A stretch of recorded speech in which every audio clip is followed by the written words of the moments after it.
Yes, we're back. Welcome to the TravelRight.Today podcast. I'm Doug Wallace. Welcome to today's show. It's been a while. Now with listeners in 15 countries, including Venezuela and Vietnam. So, we've got the V's covered. Why do you never get out of Dodge? It's because you're not trying hard enough. The biggest reason people don't travel is because they think they can't afford it. You're smarter than that. So, here's how to make your holiday more affordable. Number 1, believe it. Adopt the mindset that you can do it rather than just mentally shutting down a travel idea the second you envision it. Just sit still for a minute and think about it. Number 2, schedule it.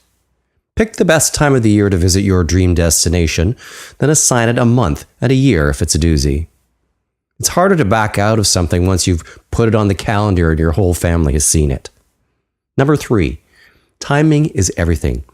Traveling just before or after high season can lead to big savings. And people like Air Canada Vacations and hotels and whoever, they offer deals during the low periods. Number 4, contribute a few dollars every week or every paycheck to a fund created specifically for the trip, just like your RSP. Create a monthly contribution goal, or better yet, drop into the bank to set up an automatic savings option. Even a wee bit will add up quickly. Number 5, plan ahead. Start browsing for vacation packages well before the rest of the world does. If you want to go skiing in February, start thinking about it in October and buy the flights as soon as you can so that when the time comes, they're already paid. Number 6, throw in the points. Redeem any air miles collected on your credit card. Sign up for frequent flyer memberships with all the airlines if you haven't already. Ditto the hotel chains, which often results in free breakfast or faster Wi-Fi, even an upgrade sometimes. Number 7, kick in all that extra funds that come your way. Dividends, work bonus, piggy bank, $10 lottery win, everything. Number 8, when booking, take advantage of any bundling options when you can, particularly with sites like Expedia.ca. Rather than clicking on no thanks, check it out first. Number 9, research deeper. Find discount accommodation options like family-run B&Bs so you can splurge elsewhere. I have. Number 10, sites like Hotel.com and Trivago.ca can be true friends, but consider that privately owned hotels are easier to negotiate with about both rates and room upgrades. You just have to turn on the charm when the time comes. Number 11, if you completely suck at saving, spend your vacation time in a neighboring community or at a country inn. Sometimes you don't have to go far to feel like you've been away. And number 12, if you have any university friends or long-lost relatives with spare rooms in far-off places, go for it. This is a new segment called How to Do It Right.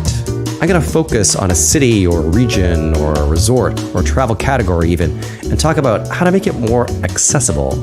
Make every holiday minute count, right? Many people have a hard time wrapping their head around outside-the-box travel. Today, I want to talk about Tahiti. French Polynesia is fantastic. Way, way better than Hawaii. Sorry, Hawaii. And it's easily within your grasp. Yes, it's a long way away. But if you break it up by going to Los Angeles for the weekend first, a couple of days in an Airbnb, eating pizza on the street, then you fly the 8 hours with Air Tahiti. After landing in Papeete, keep going by ferry to Moorea and do the over-the-water bungalows at the Sofitel for a couple of days first, and just tick that off your list. Then, spend the rest of the week island hopping to at least 2 more islands to see how the actual real Polynesians live. The islands have all these tiny airports, and the domestic airlines is also called Air Tahiti, which is weird, but they do these little 15, 20-minute hops all day. We started to actually recognize people at the airport and wave at them, particularly the surfers. Budget-wise, you don't have to spend a ton if you find the right cottage to rent. There's a lot of affordable accommodation, family stays, stuff like that. I found more interesting things to write home about on Huahine because you get a real feel for the culture more than Bora Bora with all its glamour and the giant lagoon. Though you should really work that in. The lagoon is huge. Anyway, You don't have to stay at the Four Seasons. You just have to research until you find something that suits you. Let's hit the message one last time. Tahiti, quite doable. This week's hot hotel is Newforge House in Northern Ireland, which I find myself writing about again, thanks to a new assignment for CAA magazine. It's a 6-room Georgian guest home about a half hour or so from Belfast. It's run by John and Lou Mathers. That's Louise.